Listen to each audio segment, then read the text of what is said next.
Do a little dance? Make a little love. Get down tonight. Have you ever seen the Pussycat Dolls do their thing? Oh, you gotta go. You gotta go to the next show. I mean, it's really fun. We got to do a number with the Pussycat Dolls, who are an amazing group of dancers. Such beautiful women, so sexy. I was walking around in like fringe panties in this German burlesque cabaret Bob Fosse fantasy. I got asked when I was 13 to do a striptease. It was the worst, most embarrassing moment of my life, and when I was getting to do that dance for this film in that outfit, I had my moment I've been waiting my whole life for. Pussycat Dolls is a group that goes around, it's kind of like burlesque, cabaret, very sexy, but done in a classy way, and it sort of almost looks period. Pussycat is the sexy side, and Doll is the sweet side, and that's really what we all are, you know? We're sexy and we're sweet. We've had so many incredible celebrities who have come in, and they want to be a part of it because it's so much fun. Christine Applegate was in it for a very long time, and Carmen Electra came in, and she was like, God, I want to be a part of that, you know, because I'm a dancer, and... I started off as a guest, and now I'm a permanent member. Come back to you guys one more time. I just love it. It's just fun to be on stage, to perform and be in front of a live audience. I'll tell you how it happened. We have a really incredible promo. We just thought it'd be fun to have a scene where the girls could sort of get dressed up and, you know, do their burlesque thing. McG ended up bringing the promo to Drew and the girls and just sort of, you know, just said, you know, girls, I need you to watch this. Put it in the, you know, VCR, and the next thing you knew, they were all like, oh my God! We love music. We love, you know, the take on the Pink Panther theme that we thought was sort of swanky and dirty and sexy and racy. And now seeing the Angels, they're dancing. I mean, they're doing the choreography, and they're doing the real thing. I mean, there's no faking it here. McG, I'm gonna give up a little secret. He had this little like dance group where he was like a break dancer. He might say, you know, I want this, and he'll like give me a slap.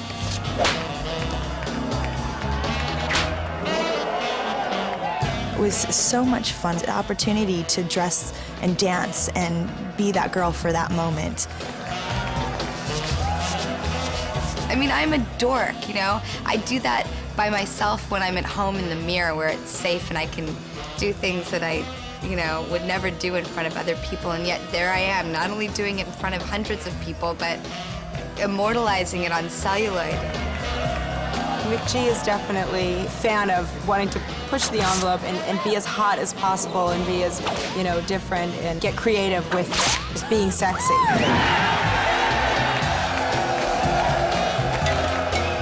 And Cameron, you know, picks up choreography like that. Lucy just knows how to use a whip. Rue just gets the whole vibe. You have to sort of make it happen at the moment, in the moment. Somehow McG has gotten me convinced in my head that this is great and to go for it and to go all the way.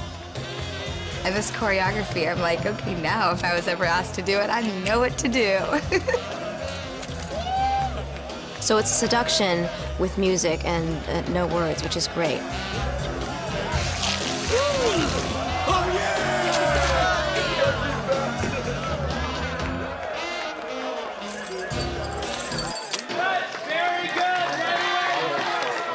After every single take, he's like clapping and screaming and jumping up and down. Every single take. Great job, everybody! The films that influence me the most are the musical films and just sort of the effervescence and the positive take on life. The idea that when you're having the most fun you can have, you're either laughing or dancing. It was just the most, you know, wonderful experience. It was just, you know, perfect.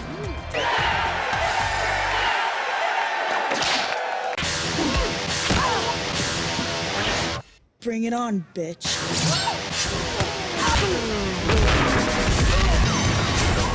Last time, I don't think we really knew what we were getting ourselves into when they said there was action. The training was really difficult just because we were learning and we were trying to figure out all of our rhythms. The girls do almost all of their own stunts. Sometimes when things are particularly dangerous, are wildly unsound. We leave that to the stunt experts to, you know, risk their lives and pull that off. But the girls do all their own fighting. They've trained for that. They've stretched out. They've figured out how to coordinate all the moves. I mean, the two legit Chun-Yan. Because we had a lot of training from last picture, they are all much better conditioning than the first one. So they have some foundation, they have a good basic, and that's paying off quite a bit. They're so gung-ho to have it really be them and get the punch and take the hit. Oh my God, that's okay. It just makes it more exciting. It's genuine, it's real, it's them. There's no way that you're not gonna get bruised. It's part of the job, and you know that bruises go away. You just always make sure that you're not gonna do anything that's really going to hurt you. Isn't Alex gonna hit the table? When he says, we need to do this, and are you gonna be okay with it? You don't want to disappoint McG because he gives so much to everything that he does that you want to try. You know, you want to give it your best shot, but you want to do it on film just in case you can only do it once. Thank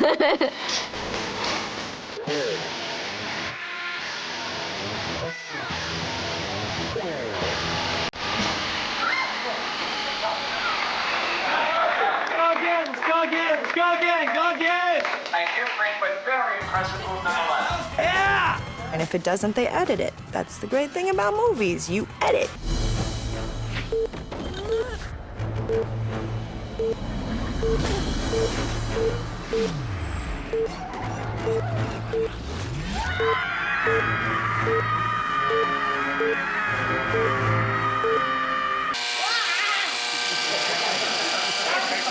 It's such a great feeling to put the choreography together, and then all of a sudden you just know, you just go, okay, that's it. Yay!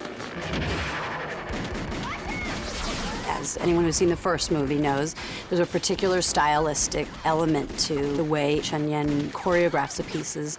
Chun-Yan's choreography is psychologically based, so they've figured different styles for different people to fight in different ways. It reflects their personality.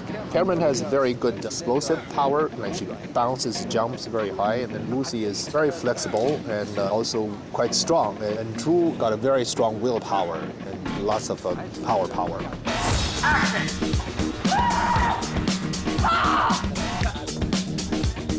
When you have an opportunity to participate in a film like this, you do get to learn new skills, which is what makes it so much fun. And you're exploring a world that is slightly superhuman. It's a very empowering. It's exciting and it's fun, and you know you get to kick ass. We went away from the more fantastic Hong Kong style of a great deal of gravity-defying elements, because we touched on that style a little bit in the first picture. And this picture, I wanted to make a concerted effort to make it grittier. I play Dylan's ex-boyfriend. Seamus. And he's abusive. She's trapped in a relationship that's clearly going to know it. It's so much fun to just go through these sort of superhuman moments where you should be dead, you should be dead, you should be dead. You just sort of like keep sort of coming, you know, like the Terminator, sort of just undiable. I wanted to push it to a place where we almost blew our rating. You know, I want to make it an R rating and then have to come back to achieve our PG-13 rating. So I just wanted to be gritty and tough and show the world that these are tough girls who can dish it out and take a licking and keep on ticking. It's gnarly. I mean, we were doing scenes where I was wondering, God, this is really intense, but it felt so good to go there. I've never wanted you more. Always wanting what you can't have. His incredible sexual energy. Also, he has been in prison for so many years. So. I think that Chun-Yan and McG have really married the two different styles of fighting very gracefully, so you feel like you get a little bit of the best of all worlds.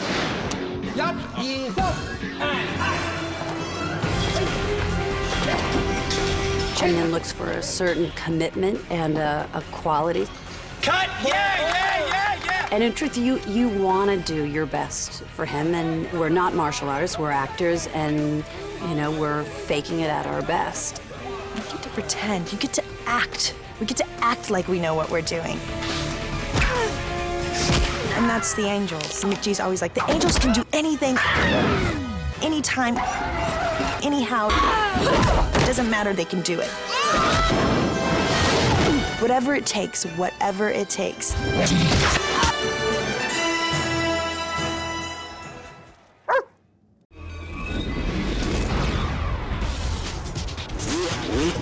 This is it. The coal bowl.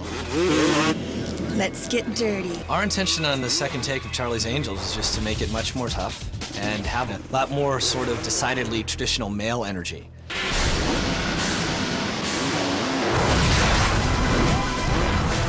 Motocross is taking danger, bottling it, and putting it on film. There's no wires, there's no pads, there's just these incredible jumps and leaps. McGee really felt that motorcycling hadn't really been put out in a way that was as dynamic as he thought it could be. So he wanted to have 3 girls who were capable. That's McGee's. They're capable of anything. They can do anything. Of course, McGee knows all the radical motocross people and was just mesmerized and getting to watch these guys drive around. I was in complete awe, and they were so hot and so great. To me, it's about the most fantastic thing happening on the planet Earth. It's just so exciting and so right in the wheelhouse of Charlie's Angels that, I mean, I took one look at that and said, we got to get this in the picture. Underground. We knew we couldn't get a huge crowd in, you know, and we knew that doing it at the stadium would cost X amount in lighting and stuff like that. So it got retooled to be sort of more of an underground event. I've been trying to get that location on film for maybe 10 years. We were driving by it one day, and I suggested to McGee, I said, let's just pull the car over and take a look at this, and then you don't have to talk about it again. And when he saw it, he fell in love with it.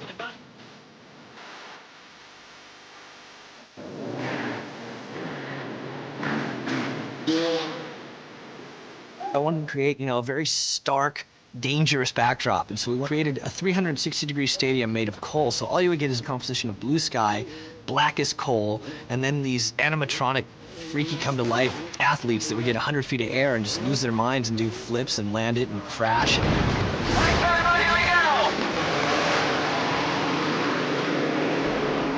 The magnet that brought them there was the second unit director, because Mick Rogers is a motorcycle racer, and it's such a small group that you contact 2 or 3 of them and everybody wants to be involved. I designed the jumps, kind of roughed them in the way we wanted them, and then we let them play with it, bulldoze a little bit to make them right for them, so they're just perfect.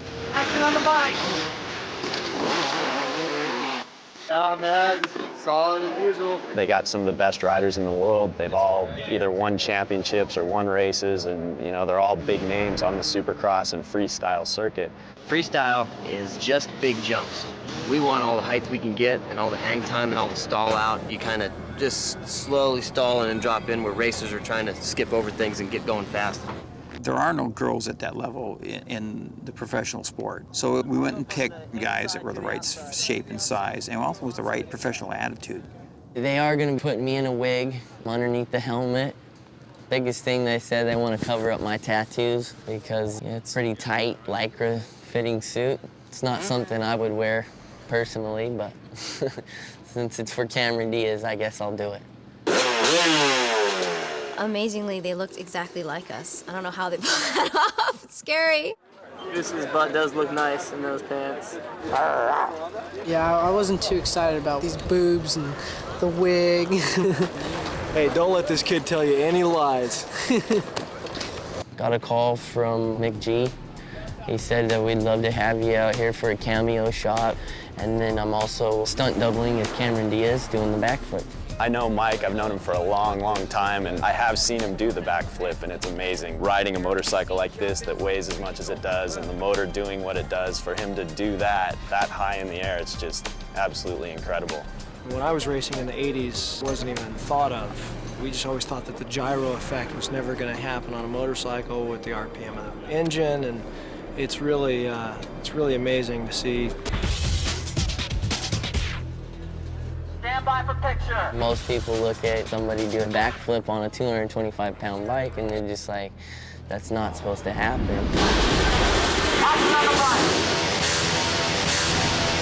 They may play the part as anger, grunge, X-game extremists, but they're not. They're very thoughtful, and they think about what they're doing, and they don't want to get hurt for any particular reason. A lot of people have an outlook on us that we're crazy, we're wild, and kind of, I guess, like almost misfits, you know? And we're not. I mean, we're true professional athletes. I mean, I can guarantee we train harder than almost any sport in the world. He's got it down pat. He's got this ramp set a certain way. He knows exactly how fast to come in, and every time he does it right. And he clicked second and just jumped that thing perfect. You watch him do it and it looks so effortless, but on the other hand, there's no way in a million years they're even gonna get me to think about trying it. You can't show up with fear inside of you, otherwise you're not gonna get through what you're trying to accomplish. So it's kind of like the Shaolin ninjas do. You take fear and you toss it out your mind and don't really worry about the consequences.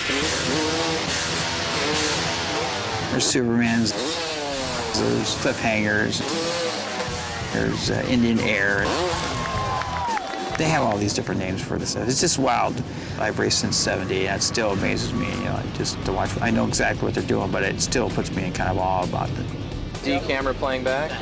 These guys kind of look outside the bubble and just create new tricks and new lines and where to go and how to work it all. It's incredible.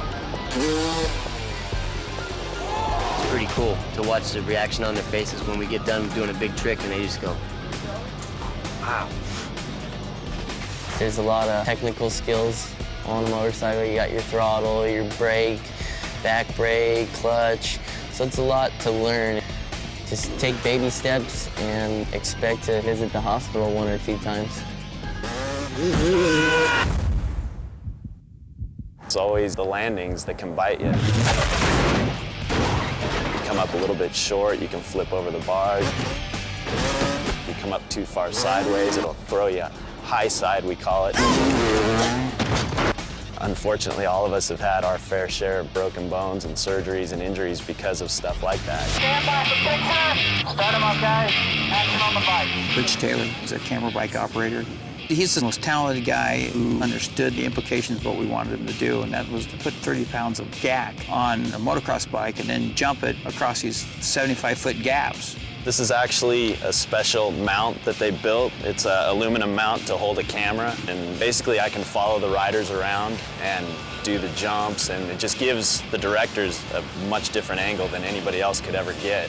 It's a big deal because it's bad enough if your bike quits anyway that you're going to wad up. At least you can kind of get away from your bike. But with the camera and mount on the front or the back, he wasn't going to get clear of it no matter what he did. So it was either do or die. On a normal bike, if you're a little crooked, it'll swap back and forth a little bit, but it's no big deal. You can control it. But with 30 extra pounds on the bike, when it swaps big, and it can definitely throw you down in a hurry.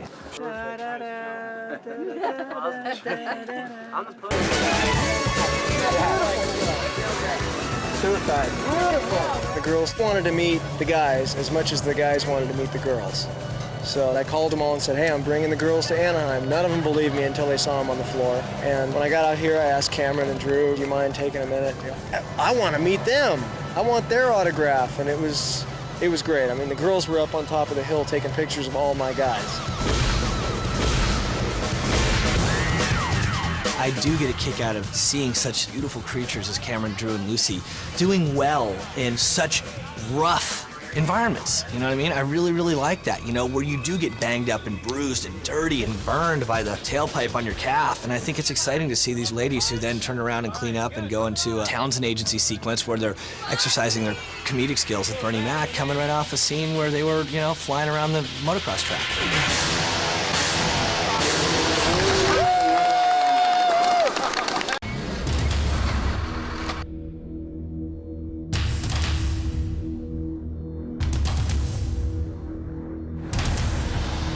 Charlie's Angels should feel like driving down PCH with the top down and just having the time of your life.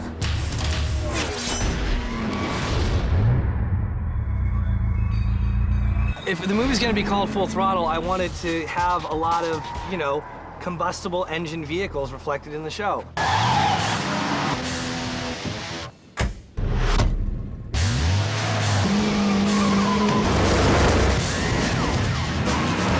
I don't have a particular affinity for old cars or new cars. I'm just a big fan of car culture.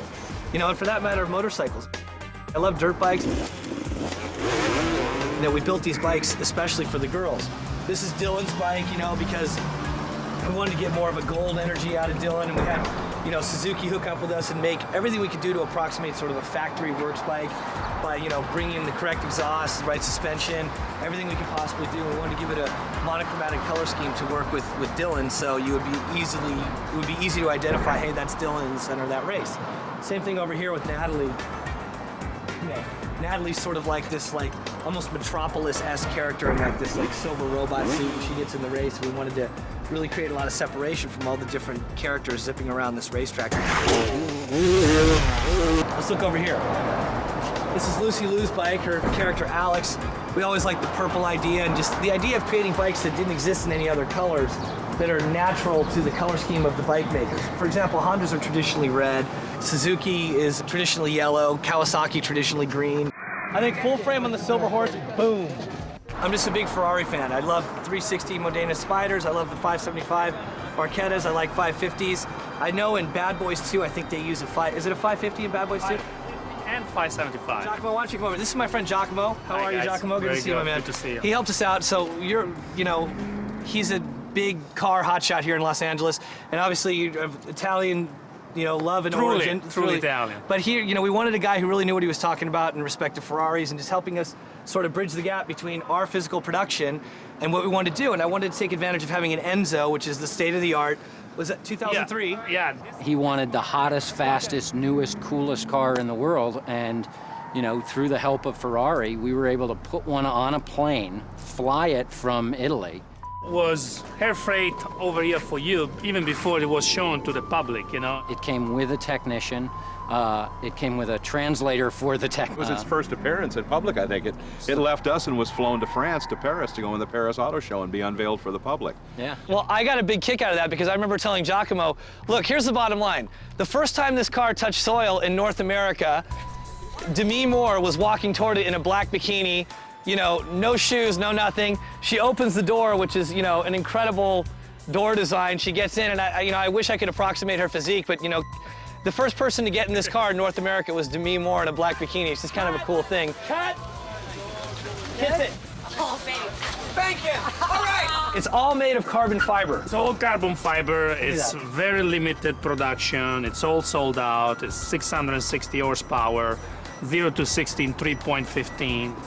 And it's just a dream car. Well, here's the thing. My understanding of this car is it's effectively a Formula One race car that's just altered as little as possible to be street legal. That's exactly what it is. It has the same transmission on a Formula One car. You have a launch system like Michael Schumacher in racing, you know, same thing.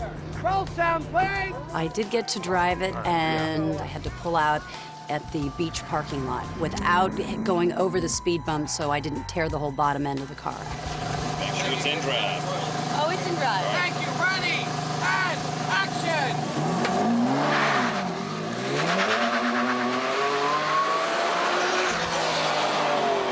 Talk about the Enzo in Italian for a couple seconds so we can all feel cool. Just give us the same breakdown, but do it in Italian. La macchina più veloce mai costruita, non... Cioè, cos'altro ti posso dire? È la più esclusiva, la più bella che puoi avere. So anyway, yeah, the Ducks in 6 over the Devils, and it'll be good. One of the things about working with McG is he goes for this incredible realism with cars. He wants the numbers matching LS6 Chevelle that there are 4 of left in the world, and he wants that real one. You don't want to squelch that instinct in McG. Here you have a 1970 Chevelle. If he sees something, and if he believes in it, we believe in it, and we try to follow. I believe Chevelle was responsible for the highest horsepower standard engine, was it not, with the LS6. Yeah, so what was an LS7 then? That was a racing car. We literally blew up the Chevelle up at Griffith Park because Madison Lee rigged this to explode just to keep the girls off her trail that much longer. Slide in the sand mortars with already preloaded with sand and water. Hate to see those aluminum heads go flying all over the place. To quell the fears of muscle car enthusiasts, we actually took a 1970 Chevelle hardtop. It had a blown motor. It had been hit hard in the back. It was a wreck. We cut the roof off. We straightened it out. We gave it the paint job. The motor and transmission, the entire drivetrain and gas tank are removed for safety reasons. And then the effects shop actually cut the car in half prior to it exploding. And then it was bolted back together. All 5 cameras. Ready, and 3, 2, 1, action!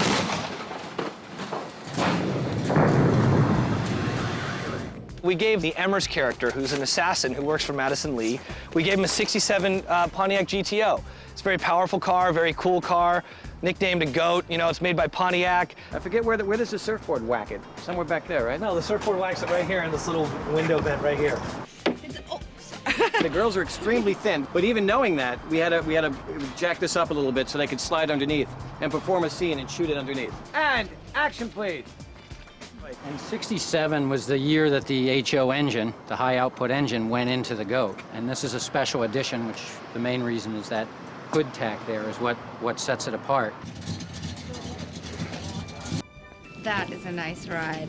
An original 1967 numbers matching GTO. It's a very male-oriented car, and I love the idea of, you know, here we have this picture that's these girls who are known for being so glamorous and so beautiful, and I love the idea of, you know, tying into the heritage of a Pontiac GTO, which is one of, you know, sort of, in a lot of circles, regarded as sort of just like the grandest muscle car of all. Road's clear, you're good to move in. I like every car in the picture to have heritage, to have some sort of story. Naturally, I'm a huge Ferris Bueller's Day Off fan. McGee had asked for the Ferrari from Ferris Bueller's Day Off. One of the big story points is, you know, the neurotic kid has to overcome his whole thing, and his dad's obsessed with this California. Is it a 250 Spider? 250 GT California. So we set out in search of that, only to find that it wasn't a Ferrari. It was a kit car imitation of the Ferrari that we ended up using because that was the car McGee really liked. So we ended up with the real one. It's a $1.3 million car. It's just like representative of the most successful, most desirable Ferrari to collect, you know? I mean, the 250 GTO, for instance, the 250, you know, California Spider, the one you use in the movie, the short wheelbase. I mean, it's everybody's dream. That car had all original paint on it from the factory. It was all original, and, you know, guys are working on it, they're getting close, they're gonna do a shot by it, and there's a grip with, you know, a hammer or a screwdriver or something hanging off his belt, and, you know, you sort of make these diving leaps towards the grip's butt to you know, and they think you're trying to make a pass at him, but in fact, you're just trying to save the paint job on the car. Over here, we have a Shelby Cobra. Obviously, Carroll Shelby's a big influence, great racing heritage there. Got involved with AC early on, English car, I believe, and modified it to some degree. To a huge degree. Yeah, and these cars were made in California for a while. So Madison Lee's pretty cool. She's got a Cobra, she's got an Enzo Ferrari, and at the end of the show, she jumps off the roof, she flies down to get in her Cobra. The girls jump off and just swing sort of Tarzan style on these light ropes that are hanging off, you know, one of the buildings on Hollywood Boulevard, and they slap down in this car, and I just love the idea of, you know, having all 4 angels in this tight proximity. Dylan was back here hanging on the car like this. Alex is over here, Natalie's in the front seat fighting with Madison Lee.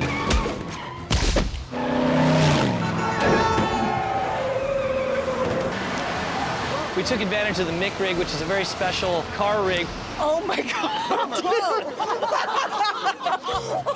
This is something I developed a long time ago. We finally got it built for Fast and Furious, the first one, and it was a big success. We put the shell of this car on the Mick rig. That way we were able to have all 4 of our actors, you know, the 4 angels, in the car while we were whipping them around.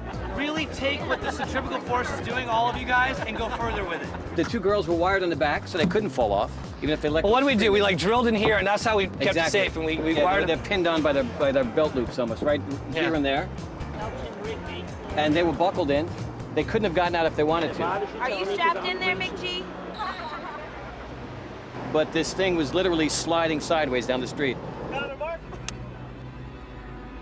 We were whipping them around, you know, zipping up and down the street. We were going like 70 or 80 miles an hour. Great camera to me. Great stuff. You 2 guys back there, great stuff. It doesn't work. You were losing. How many of these did you ultimately build? It was 8 cars that were different versions. Some actually had chassis, some didn't.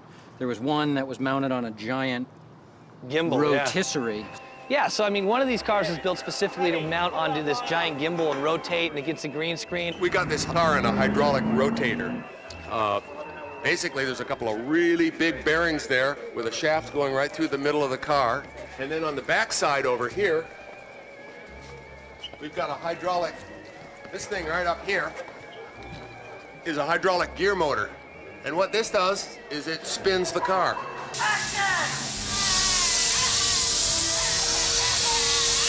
Cut. We should cut. All right, done again.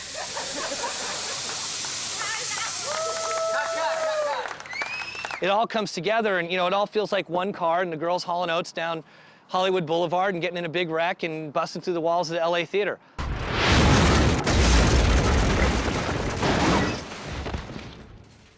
That actually was one of our biggest challenges because we couldn't actually bust through the wall of the LA theater, and this car doesn't fit in the door of the LA theater. So tell me what you guys had to do to pull that off. We had to build a car that would come apart completely so that we could take it in piece by piece and reassemble it in the LA theater. Check it out in the movie. You'll see when the car comes to rest. If you're looking at the LA theater stage like this, over here on the left side of the frame, you'll see the car. A little smoke came out of it, this, that, the other. And because we were shooting out of continuity, we had to predict what the crash. We had to predict what the crash would have done to it. So we actually were up at our shop on a Sunday afternoon, beating it with sticks, running over it with forklifts. And you did a good job because I feel like it's a really good match. And then you can go back and look at the wreck, and that's just one of the things you got to do when you're making a picture. But we built 8 of these to, you know, how many of them got smashed? 7. Yeah.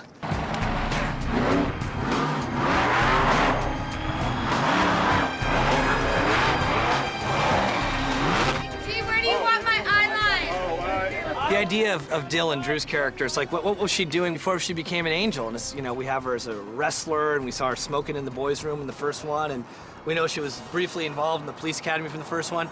And also what we've come to realize is that, you know, she got involved in the whole monster truck family. So we brought in who else but the Bigfoot team. Get in here. This is Bigfoot, or Miss Bigfoot, really, because, you know, everybody, tell them what's going on with this car here, because I want to get to the bottom of exactly what went into this car. It was specifically made for the picture. So, obviously, this is the chassis in here. Tell us what goes into the making of this chassis. Actually, what we do as far as the chassis goes is just start out with a bunch of tubes. I mean, it's 120-wall steel, and we basically build our own tube chassis and then go from there as far as adding things on. We run gas shocks. We've got 30 inches of travel in the back, 20 in the front. This truck here actually holds a long jump record. We actually jumped over a grounded Boeing 727, and it's in the Guinness Book of World Records at 202 feet. Yes, it is. That's unbelievable. How was the... You weren't driving, were you? Yeah, I was. You were? It was a smackdown. Wow. And the truck actually bounced 100 foot on the initial impact. It actually bent both front wheels and pushed the right front corner of the frame up about 6 inches. So it was actually a rough ride. Tell us how you guys go about putting these tires together. I know you got to go through them with a hot knife here to, you know, get them more. What's this all about? Actually, what are these from? We get these tires. Their original purpose is for like a fertilizer spreader. They use them a lot in the Midwest, so they don't compact the soil. I see. It's a big tractor lug, is what it is, and we grind probably 300 pounds of rubber off each tire just to get rid of it, so the motor doesn't have to turn the weight. Oh, I see. And then we all go back in, like you said, with these grooves and a hot knife, and actually make our own tread pattern back in them. That's so cool. This is clear plexi here, so for visibility is to see where you can go, right? Absolutely. One of the big things we're doing now, like in our freestyle, is actually bouncing them over a car and getting a wheelie. You actually can see through the Lexan then when you're in that wheelie position. Why don't you jump in there and turn it over for us? All right. Check this out. Watch how Dan's got to go up in here.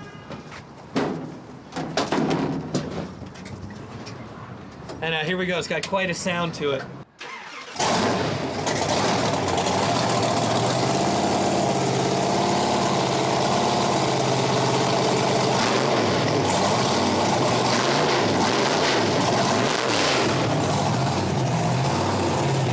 Oshkosh is a fabulous giant truck maker. They make trucks for the Army, is my understanding. For the United States Army, as well as the #1 manufacturer of fire trucks, the #1 manufacturer of snow plows, and they provided to us a an M977 Hemet. That Oshkosh truck is built to do what exactly? That one is a cargo version. It can carry 100,000 pounds of cargo over anything. It's an 8x8 truck with 500 horsepower of Detroit diesel engine in it, and they can go anywhere, anytime with 100,000 pounds. Don't the rear wheels articulate also a little bit with the steering? Both sets of front wheels, the two front axles, it has 4 axles, and the 2 front axles both steer. If both axles didn't steer, the truck would never turn.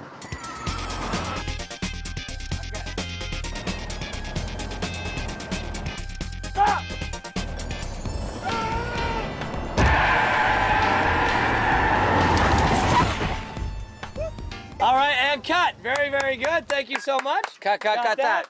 All right, now let's reset. Everybody can. We have the new Maserati Spider here, which I think is a fantastic, beautiful, car that I'd be thrilled to drive this car around on a daily basis. It's fast. It's crazy. I actually had the opportunity to do laps out at the Irwindale Raceway in this car, and it performed beautifully. So I like this car very much. I feel like the most important cars through history, the Gullwing Mercedes, the Spider Porsches, some of the great Ferraris came in this color composition. I wonder, represent the sort of silver with the, deep red interior, because to me it's representative of great car heritage, where you see some of the most important cars in history came in this combination. You want to start it? Yeah.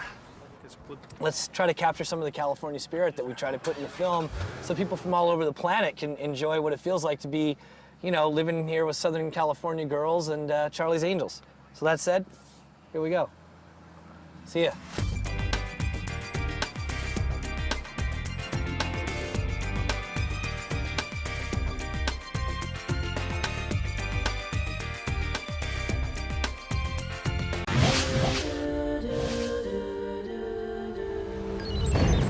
I want the movie to be so stimulating in visual capacity that, you can literally turn the sound off and just be engaged by looking at it.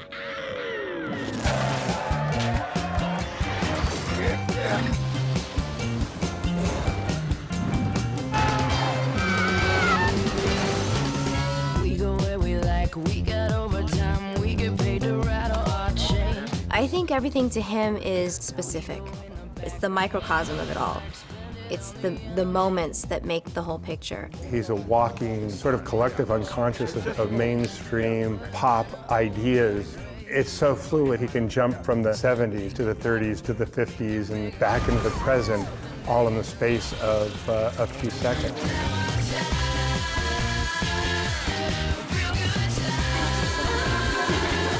I'm just a huge fan of movies, you know what I mean? I have sort of an MTV upbringing, and I got involved in music videos when I was just getting started as a director. And people always tend to think of sort of flashy editing, this, that, the other, but the films that most influenced me are everything from, the great Alfred Hitchcock to The Graduate to the David Lean films. You requested a piece of business with him. Yeah, fine. McG works with a storyboard artist, Adolfo Martinez. He's brilliant, and he's fast and prolific, and he's really inside McG's head. If every frame isn't special, then why are we doing it? Let's strike it and let's reconfigure it and let's get back to work on it so we can figure out how to make it a little more special and have a little more fun with it. Cut! You guys are kicking ass! God, you make the little things come alive! Everything's the best shot. Isn't that a great frame? Awesome! That's perfect. Okay, this is my favorite scene in the movie. And you know what? He's right. He's right. I guess he's right, because you look at the monitor, and for that minute, right there and then, you feel like that's the best thing I ever did. You can give away that part. That's good. I like scope. That's my David Lean influence. I like extremely tight and macro of an eyeball. I like doing stuff that's very wide and panoramic and picturesque. McG is all about selling that push in, that sweep. That moment where something is revealed. I mean, there's 6,000 reveals all over this movie. Everyone gets this great entrance.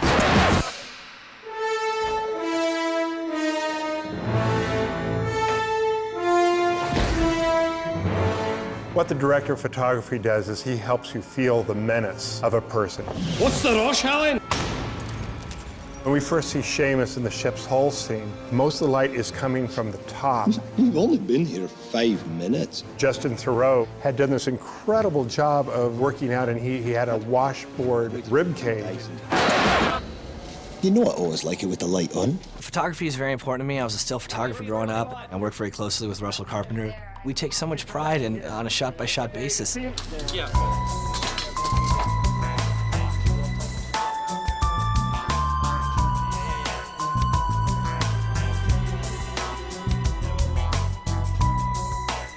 What I love about each of the angels is that they've got a face that's as distinctive as their personalities. Flood the 18K. They're beautiful women, and they're a joy to shoot, but when you get them all together, you have to decide. I know that Cameron looks good with this kind of lighting, and Drew looks good with this kind of lighting, and Lucy looks good in this kind of lighting. And when they're all sitting beside each other on the couch, it makes it a little tough. You just try, of course, to make the decision that's going to flatter everybody. Somebody can move their face an inch to the left and it becomes completely different lighting, so you're there behind the camera and you're asking, Lucy, if you could slide toward Drew a little bit. And then, oh, Drew, would you turn your head this way a little bit? Or Cameron, would you turn your head this way a little bit? And it just becomes a game of inches. You just try to make the decision that's going to flatter everybody. Oh, and the outfits.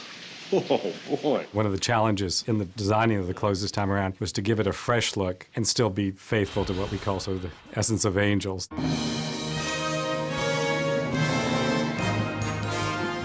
I switched the palette slightly. I used a lot of red, white, and black in this version, and then do pops of color in certain sequences, like the motocross sequence, which really would dictate that there was a lot of color involved.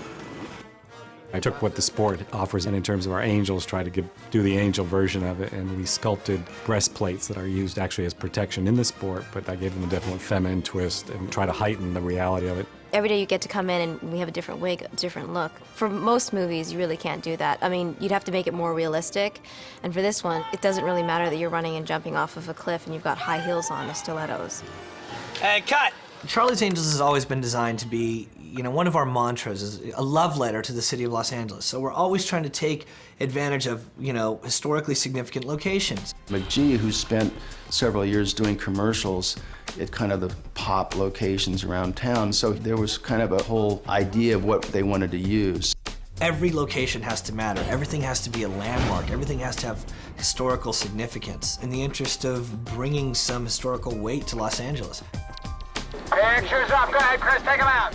I love the idea of, you know, paying tribute to the films of yesteryear, and naturally I'm very influenced by Rebel Without a Cause, and so the prospect of shooting up there was exciting, and plus it's got that architectural quality. It's very bold, and it's got an angelic quality in that it looks over the city of angels, of course, Los Angeles, and seems to satisfy everything that we were interested in. To get those iconographic images in there, put some of these scenes in some really extraordinary places, I think served us well.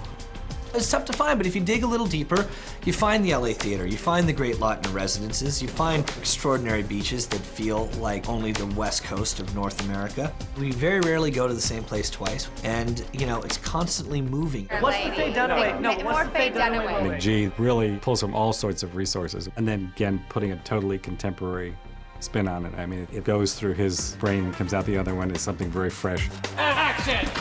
He can go so far out into the realm of the almost patently absurd, and yet just a few minutes later he can have you really caring about what happens to one of the characters. Yeah. The balance comes from, you have a scene where they get their hands dirty and they fight, and then in the next scene they're undercover doing something funny and sexy and ultra intelligent. Yes, there's comedy, yes, there's action, yes, there's beauty, yes, there's some titillation. But in the end, we want it to be its own animal. Alrighty, thank you guys. Thanks for a lovely day. Thanks for your hard work. Enjoy the night. That's a wrap. A wrap.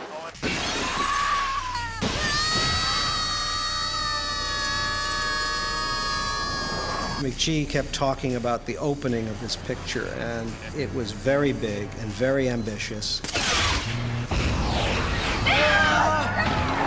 And we all knew they didn't have the money for it. So unbeknownst to him, we went off on our own and we had created an entire lightwave version of this part of the movie that was verboten, that we couldn't even discuss. It was like an animation, but a really good, almost picture-perfect animation of it. And with that, he went in to the head of the studio and he showed it to them and they went nuts. Marketing got involved in saying, you know, we really want this for a teaser. So all the problems were solved because then we had a budget to actually do it.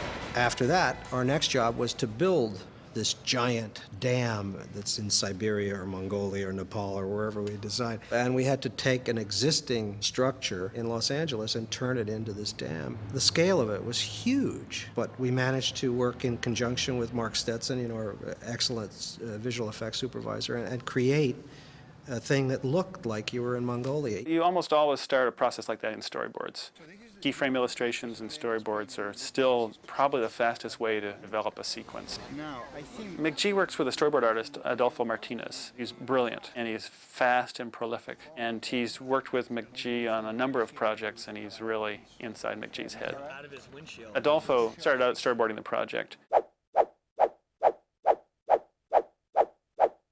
And then we'd take his storyboards and scan them and just sort of start building an animatic based on his boards, and then start filling in our shots as well, and making sure that working together, we included all the beats, figured out what was very important in each one of the shots to tell the story, and then get that all into an integrated sequence. One of the challenges with doing the work for Charlie's Angels was that normally in matte paintings the idea is to do or to create something that's invisible. However, in this particular case, the idea is to create something that is even more magnified. Yeah, I mean, in this case, the environment is really kind of a character. You know, it's driving the action. It's part of the story. It's containing it. Hanson Dam is really flat, and it's a desert. Yeah, there's no verticality to it at all. Yeah, and here what we've really done is ring the dam and the lake with immense mountains, and also deepen the ravine of the dam itself to make it much more dramatic and more dangerous and more exotic. To get all of McG's and Adolfo's ideas into a sequence like that, you end up with about a 5-minute fall off the dam. Where we would have made something, you know, 10, 15% bigger, you know, we end up making it, 300, 400% bigger. A process of subtlety it was not. Figured out our dam needs to be about 2 miles tall to tell the whole story.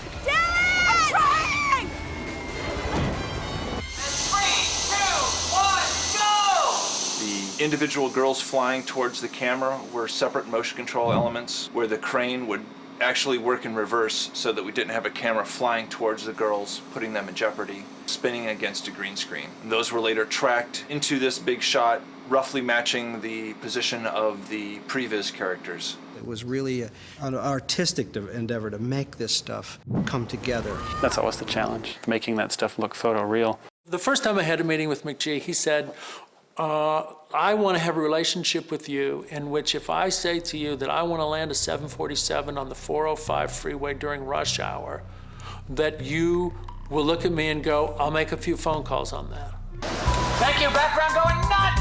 Confetti! Charlie's Angels 2 is a lot bigger movie than Charlie's Angels 1. But it doesn't mean that we didn't have to be incredibly aggressive in controlling the budget, because when it gets bigger, let's go big! Everything gets bigger. We could use a little more sauce in the explosion. Oh, the shot is radical! It was a huge production. I don't know, maybe 20 semis and catering trucks and a huge crew. I mean, you'd look down the sidewalk and you couldn't see daylight through the crew. That's how many people were on that crew. It's a big ship. It can't turn on a dime. It is not a speedboat, it's a battleship. So if you're gonna change course, it'll take a bit of time to do so. All right, here we go. The amount of money that you can spend very quickly on a show of this scale is astronomical. If there wasn't a firm hand and there wasn't the kind of coordination between departments. What I'm saying is that will determine how the car comes into the building. It's constantly evolving, and a new idea will come up on Monday that we're going to shoot on Friday. So there would be meetings at lunch, meetings after we wrap for the day, where you know, whatever you thought we were doing next week, we're not, and here's what we are doing.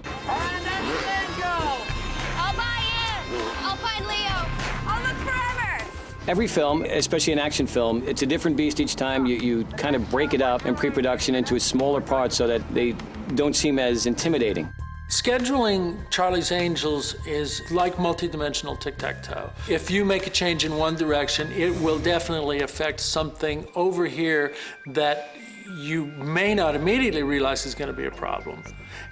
But it will sure enough crop up right about when you think that you've got all your scheduling problems figured out.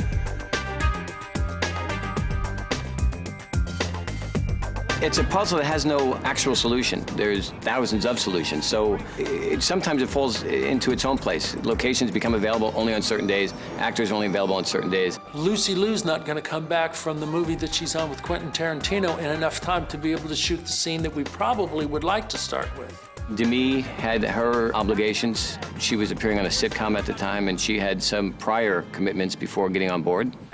You knew that we would have to deal with Bernie Mac because Bernie Mac was doing a television show in the middle of our schedule. Drew had a number of publicity engagements, as well as Cameron had the same thing for Gangs of New York. It can come down to the lesser of two evils sometimes. I mean, any time a hiccup happens, the domino effect can go right on down. Marketone, our first AD, is like a gifted scheduler. And just at the point where I would want to be like, you know, putting the knife in, Mark could go, no, I could do this and I can change this and I could do that. Yeah, Catone! You generally try to have a fallback, but every once in a while you've got nowhere to go and you have a cup of coffee.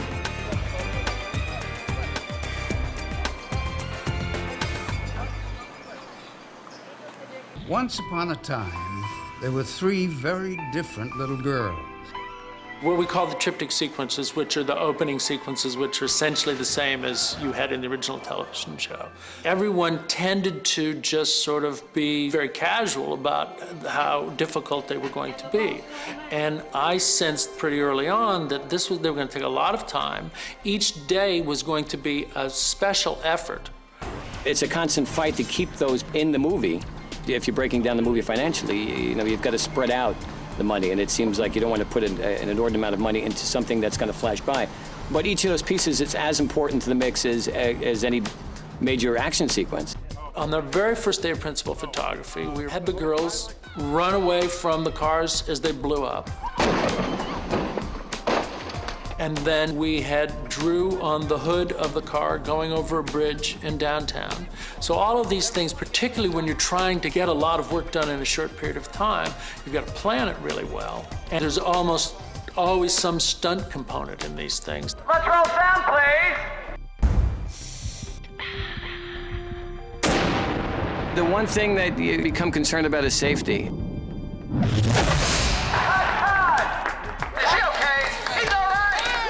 If you're on the set with me, it's pretty light until there's a chance of someone getting hurt, be it from a special effect or a stunt.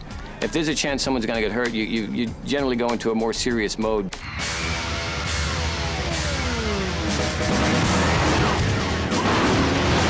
The monster truck sequence just kept sort of eluding us, and eventually we said we're gonna have to do it.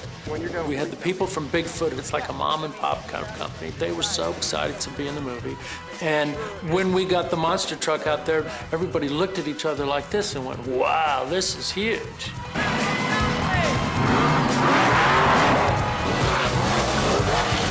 It's just hilarious having those guys sort of acting like kids in a candy store with proper film equipment and Russell Carpenter to shoot them. Did you see all the little stickers? It's so many times he's rolled it.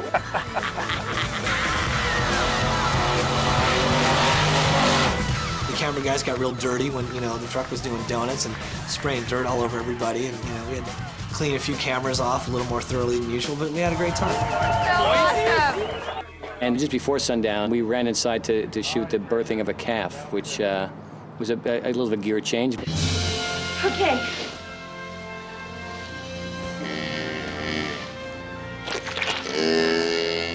We used the prosthetic rear end of the calf from City Slickers because we were going, how do we do this? How do we do this? And one of the stunt coordinators says, well, you should call up the guys who did City Slickers. And you call them up and they go, I don't know, I haven't used that rear end in about 15 years. I have to go see if it's still supple. You, hot water. And he called back and goes, yeah, just with a little bit of KY jelly, it's gonna be fine. And they'll be right here. They pushed a live calf through the opening of a fake cow. Oh, it's okay, oh my God. This looks like something I saw in the banana bar. Oh. It comes out all gooey, and Cameron pulled it out, and yeah, we looked away. Not so much on the craft service table that afternoon. 3, 2, 1, action! But that's the thing, when you're shooting film, There are shots that took 2-3 days to rig and figure out how to do that, you know, are just fleeting little shots in the picture, and sometimes there's shots that are a piece of cake of, you know, two people talking that end up being sort of a visual touchstone of a picture. If you need two of them... In the chaos of changing schedules and budgets and all of that stuff, that artistry still managed to stay alive. And on all levels. I mean, you know, it's an unusual group of people. And McGee is responsible, I think, for letting everybody kind of just expand a little bit. Yes. You take a pride in your work. McGee is a very passionate guy, and he likes people to be passionate about what they do. And you feel good if everything's going well, and we take it to heart. Thank you, here we go.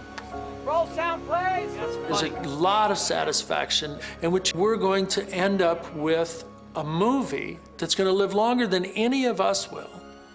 And it's something I can look back and say, there was this great human experience. There were some rocky moments, but generally people feel really proud about the work that they've done. We're almost there. Thank you so much. Applause for everybody. And to end up with a film which is this wonderful creation that people, you know, go into dark rooms and sit there and watch, that's really satisfying.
You all fine, but you crazy.